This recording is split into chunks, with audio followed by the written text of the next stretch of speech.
Hey YouTube, this is Chris with I Want That Reviews, checking in with a after carry review of the Leatherman OHT. That stands for one-handed tool.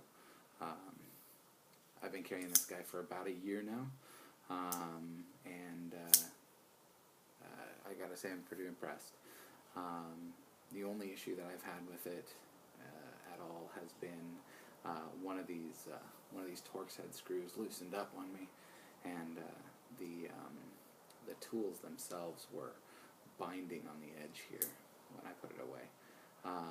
But I mean, I just used my little Torx head screwdriver and tightened that down, and that problem went away. So I guess that you couldn't necessarily call that a problem.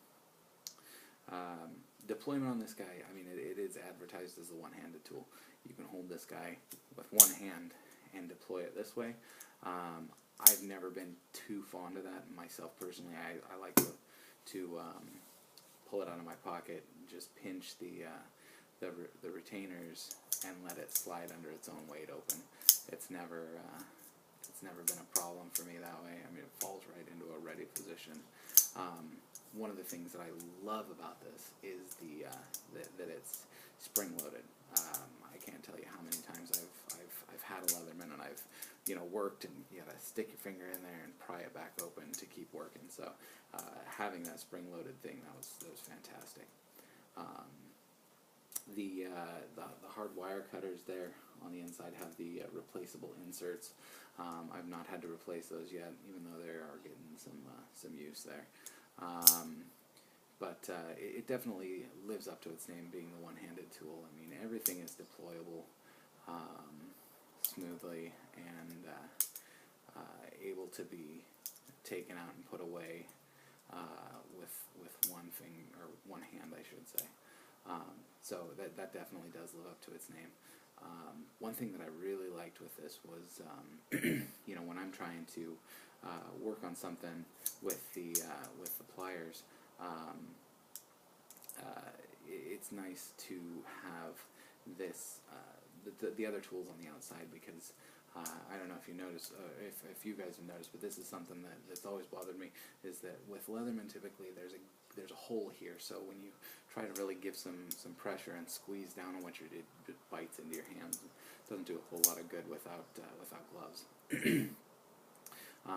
Another thing that's really nice about it is when you're using, say, your small screwdriver or something, a lot of times as you work, the head will start to creep out, and it features this little lock here that will pop sideways like that. And once that's locked in place, you can't deploy the pliers. So it's one of those little I call them creature comforts that just makes it that much easier to use and that much more likable. It really is a great tool. I've never had any reason to be upset with Leatherman, and this is another that has lived up to its name. It gets daily use, and I have been very impressed with how well the blades hold their edge. I think I've sharpened it once since I've had it, and it just holds that edge like you wouldn't believe. One thing that I was concerned about when I first picked this guy up, and it's actually kind of dirty here, but if you look here, this edge, that's really the main pivot point where everything happens. The tool pivots there, and these scales on the outside, which appear to be, I thought aluminum. I'm guessing now maybe they're some kind of steel. I was concerned that that hinge point there would kind of become a weak point and cause some issues, but it hasn't for me so far.